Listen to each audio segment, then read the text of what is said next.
नमस्ते किशन। कुछ मित्रों ने मुझे 2 से 3 दिन पहले एक आज के समय में जिसे आश्चर्य कहेंगे इस तरह का फ़ोटो भेजा है। एक ही केले का बंच है जिसमें हरे भी हैं केले और पीले भी हैं, और उसके डंडे का कलर भी अगर हम देखते हैं तो रेशेदार पीला हरा कलर है।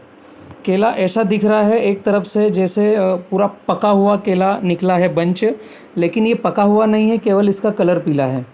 यह बुरहानपुर के पास की एक घटना है। मेरे पास ये 8 दिन पहले एक कुछ आ गया था। मैंने उनको सजेशन भी दिया था जिस मित्र ने मुझे भेजा था। आज फिर एक मित्र ने पूछा है, और पिछले कुछ 8 दिन में 8-10 लोगों ने पूछा है कि भैया ये क्या समस्या हो सकती है। यह जहाँ तक मुझे समझ में आ रहा है, 100 में सत्य हूँ या नहीं हूँ ये पता नहीं है, लेकिन मेरा जो सोच है, यह डंडा हाफ पीला है और कहीं कहीं पीला हो रहा है। यह समस्या यूपी में भी देखी गई है। मेरे जो मामा जी के लड़के हैं रवि जाट के यहाँ भी यह समस्या नहीं थी, लेकिन इससे रिलेटेड था कुछ। मेरे पास इसके पहले भी कुछ फ़ोटोग्राफ्स आए हैं, और गुजरात से करीब 3 महीने पहले फ़ोटोग्राफ्स आए थे। तो ये समस्या है क्या? जहाँ तक मैं उस पीले केले को और ये जो दूसरा फ़ोटो दिखा रहा हूँ इसको मैं रिलेट कर पा रहा हूँ। यह देखिए, यह तना छेदक कुछ पौधे के अंदर घुसा है। जहाँ तक मुझे समझ में आ रहा है, ग्लोबल वार्मिंग के कारण नए नए कीट आ रहे हैं जो केले को भी अब परेशान कर रहे हैं। यह तना छेदक जो केले में घुसा है, इसकी वजह से वह डंडे को भी खाने के बाद में उसकी प्रतिक्रिया चेंज हुई होगी, और जो बंच बाहर आता है उसके वैन चेंज हुए हैं, उसकी नसें चेंज हुई है। ये मैं दिखाता हूँ आपको कि मैक्सिमम जगह पर ये चीज़ें हो रही है। आप भी जो केला लगा रहे हो आपको समझ में आएगा कि एक छोटी सी इल्ली है जो तना छेद करके अंदर पौधे में घुस जाती है और फिर वो गड़बड़ी करती है। आप अगर यहाँ पर ध्यान से देखेंगे तो यह प्रक्रिया ज़्यादा मात्रा में हो रही है। यह जब फ्लावरिंग देते हैं उस समय यह प्रकोप अगर आपके खेत में है, जो हमारे मक्का की फसल में भी हो रहा है, मक्का में भी बहुत सारा तना छेदक हो रहा है, यह प्रक्रिया आपके खेतों में भी नज़र आएगी अगर आप ध्यान से देखेंगे। जिन मित्रों के खेतों में केला है या और भी कुछ चीज़ें हैं, यह अंदर घुस करके उसका पल्प खाता है और यहाँ पर बाहर चिपचिपा कुछ पदार्थ आ जाता है। अब जो पौधा फ्लावरिंग देने की अवस्था में है और उस प्लांट में अगर यह तना छेदक घुसा है, मुझे जहाँ तक लगता है इस बंच में यही शिकायत हुई होगी।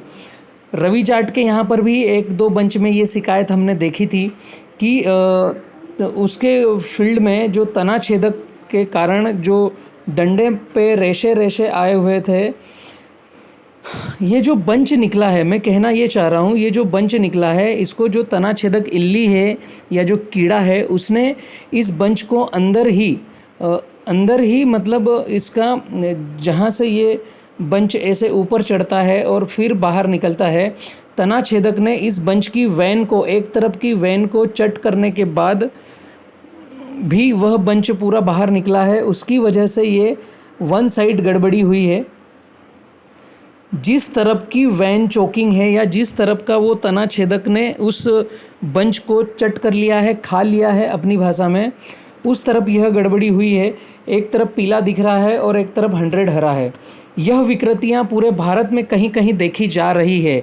मैंने इससे रिलेटेड 1-2 वीडियो डाले थे, यावल के भी थे वो जो गर्मी में डाले थे। एक बड़ौदा के पास हमारे मित्र हैं हरनीश भाई, उन्होंने एक वीडियो डाला था जिनको मैंने बोला था कि भैया तुरंत इसमें आप तना छेदक जो भगाने वाला हो या सिस्टमेटिक जो इल्ली को भगाने वाला हो उसका प्रयोग कीजिए, या फिर आप केले के अंदर इंजेक्शन लगाइए क्लोरोसाइपर का, जिससे वहाँ के कीट बाहर निकल कर भगें। जो जो दिखा आपको तना छेदक वहाँ पर। यह अब डिसीज़ें बढ़ रही है भारत में, और हम सबको, केला किसान को या अदर जो भी फार्मिंग कर रहे हैं उन्हें समझना पड़ेगा। आज यह दैनिक भास्कर के भी पेपर की रिपोर्ट है जो मुझे एक मित्र ने भेजा है। यह दैनिक भास्कर का है और यह 3/8/2012 का है। यह रेटिंग आई है, बुरहानपुर एक ही लंगूर में केले के 2 रंग हरा पीला। यह बुरहानपुर गांव के दापोरा के एक किसान के खेत का यह लंगूर है और अब ये चीज़ें, ये वारदातें बढ़ रही है। क्या हम इसे सही कर सकते हैं? इसका एक ही इलाज है, प्रकृति के साथ खेलना बंद करो। एक ही इलाज है। हमसे कहीं बड़ी चूक हो रही है जो हम नहीं समझ पा रहे हैं, नहीं देख पा रहे हैं। हम प्रकृति में कितना क्या कुछ गड़बड़ कर रहे हैं, ये केवल और केवल प्रकृति को ही पता है, हमें कुछ पता नहीं है। इसीलिए ये विकृतियाँ हो रही है, ऐसी ऐसी बीमारियाँ आ रही है ग्लोबल वार्मिंग के कारण कि हम उनके नए नए इलाज ढूंढते रहेंगे और पैसा खर्च करते रहेंगे। रेसिड्यू फ्री फार्मिंग करें, खेत के आइट साइड बाउंड्री पर खरपतवार नाशक न डालें, खेत के अंदर खरपतवार नाशक न डालें, और जितने भी पेस्टिसाइड्स हम यूज़ कर रहे हैं उन्हें किस तरीके से धीरे धीरे कम करके बंद करें। बंद ही करना एकमात्र विकल्प है। लेकिन शुरुआत में मैं आज बोलूँगा कि बंद कर दो तो आपके सामने बलराम किसान गलत हो जाएगा।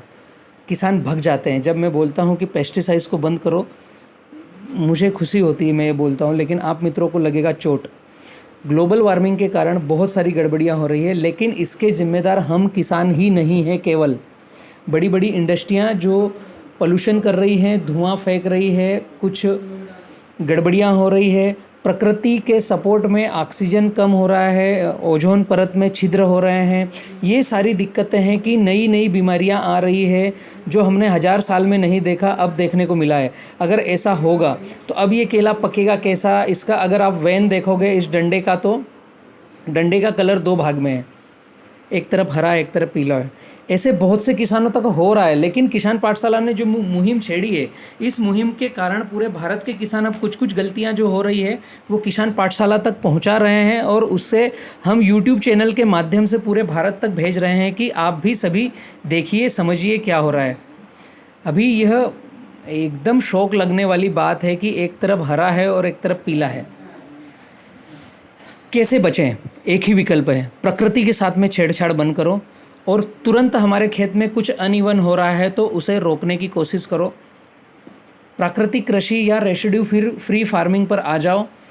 हमारे खेतों के आइट साइड जो बाउंड्रियां हैं वहाँ पर 100 पेड़ पौधे रखो, जिसमें गवर्नमेंट ने भी समझा है कि बांस एक ऐसा पौधा है जो दुनिया में सबसे ज़्यादा 30% ज़्यादा ऑक्सीजन देता है और दुनिया में सबसे तेज़ी से बढ़ने वाला पौधा है। तो आप बांस मेड़ों के चारों तरफ लगाना चालू करो। जिसने भी इंडस्ट्री डाली है वह बांस के पौधे लगा सकता है, जिससे ग्लोबल वार्मिंग में सपोर्ट मिलेगा। सबसे ज़्यादा कार्बन शक करता है और ऑक्सीजन देता है। लेकिन पोल्यूशन फ्री हमारा देश कब बनेगा, यह हम सभी इंडस्ट्री वाले को, हमें और नगर में जो रह रहे हैं मित्र, उन्हें भी समझना पड़ेगा कि हम जो सीमेंट कंक्रीट के जंगल में रह रहे हैं, इसकी बजाय क्या, कैसे, हम किस तरीके से रहें, मुझे तो कहने में भी समझ में नहीं आ रहा है। पूरा एक ढांचा बिगड़ चुका है, जिसका परिणाम हम किसानों को भुगतना पड़ रहा है, और यही परिणाम आप भी भुगतोगे। हम मजबूर हैं, इस कीड़े को भगाने के लिए हमें फिर पेस्टिसाइड्स का उपयोग करना पड़ेगा, जो ग्लोबल वार्मिंग के कारण तना छेदक जो अंदर गया है। ऐसे जादू मंत्र से छू करने से या ऑर्गेनिक कुछ भी डालने से ये तने से बाहर नहीं आएगा। इसीलिए मैंने बोला कि इंजेक्शन लगा करके उसे बाहर निकाल सकते हैं। ये मेरा अनुभव है, आपके हिसाब से आप क्या कर सकते हो। और इस विषय पर जो ग्लोबल वार्मिंग हो रही है, इस वीडियो को ज़्यादा से ज़्यादा किसानों तक शेयर करो। मक्का में आपने देखा होगा, छोटी सी मक्का है, उसमें जो बारीक बारीक इल्लियाँ आ जाती है उसे खा जाती है, वही इल्ली केले के अंदर आ रही है। आप निश्चित देखना चालू करो, आपके केलों में तना छेदक हो रहा है। अभी क्या हो रहा है, कुछ केलों में ऐसे पत्ते फटे फटे आते हैं और एक तरफ का पत्ता ऐसा क्लीन आता है। यह मैक्सिमम किसानों के यहाँ हो रहा है। ये तना छेदक अंदर घुसा है, उसने पत्तों को खा लिया है, इसलिए तिरछे फटे पत्ते आ रहे हैं। ये बहुत सारी विकृतियाँ हमें दिखती है और हमें ऐसा समझ नहीं पा रहा है, हमारे विवेक नहीं चल पा रहे हैं, हम समझ नहीं पा रहे हैं कि यह क्या है। ध्यान से देखने की कोशिश करो, यह चीज़ें दिखेगी। और रेसिड्यू फ्री फार्मिंग पर आ जाओ। बहुत सारे मेरे वीडियो हैं रेसिड्यू फ्री फार्मिंग के, आप किसान मित्र अगर देखेंगे या यूट्यूब चैनल पर आप जाएंगे तो मैं आपको 2-3 नंबर्स देता हूं रेसिड्यू फ्री फार्मिंग के, जो आप देखेंगे तो आपको 100 समझ में आएगा। एक नंबर में देता हूं आपको रेसिड्यू फ्री फार्मिंग का 1234 नंबर का वीडियो है, सॉरी 1200 38 नंबर का वीडियो है जिसका शीर्षक है रेसिड्यू फ्री फार्मिंग।